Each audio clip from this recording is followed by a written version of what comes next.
कहमा में जन्म ले राम, त कहमा में कृष्ण जन्मे हो। कहमा में जन्म ली है राम, त कहमा में कृष्ण जन्मे हो। ए ललना कहमा में जन्मे गणेश की, तीनों घड़ेवा मंगल होला हो। ए ललना कहमा में जन्मे गणेश, त तीनों घड़े मंगल होला हो। ए ललना कहमा में जन्मे गणेश की, तीनों घरे मंगल होला हो।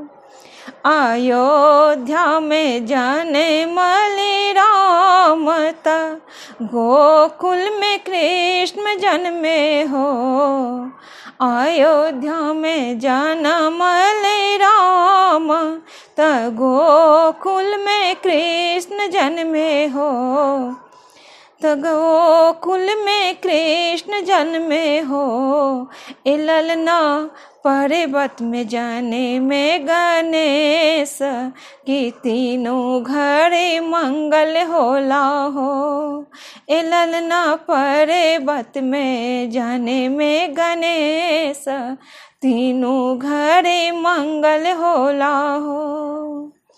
केकरा से जन्म ली है राम, त केकरा से कृष्ण जन्मे हो। केकरा से जन्म है राम, केकरा से कृष्ण जन्मे हो। ए ललना केकरा से जन्मे गणेश, त तीनों घरबा मंगल होला हो। कौशल्या से जन्म ली है राम, त देवकी से कृष्ण जन्मे हो।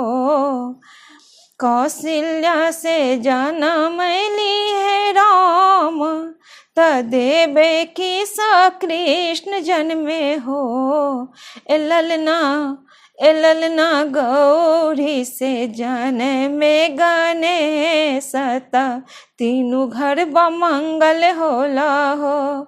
ए ललना गौरी से जन्मे गणेश, त तीनों घरबा मंगल होला हो। केकरा से बनेला रामायण, केकरा से गीता बने हो।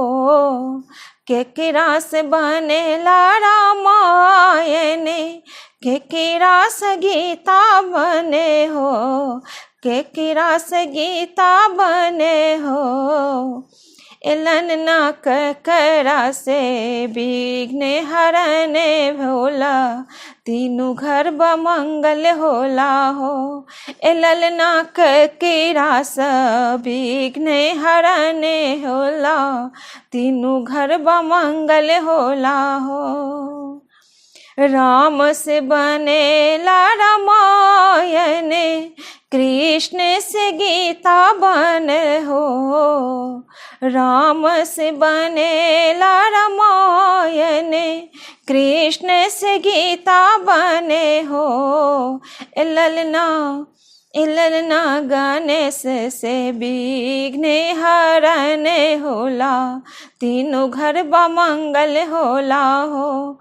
ए ललना गणेश से विघ्न हरण होला, तीनों घरबा मंगल होला हो।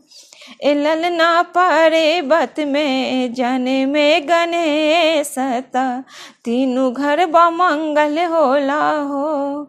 ए ललना पर्वत में जन्मे गणेश, त तीनों घरबा मंगल होला हो। ए ललना पर्वत में जन्मे गणेश, त तीनों घरबा मंगल होला हो।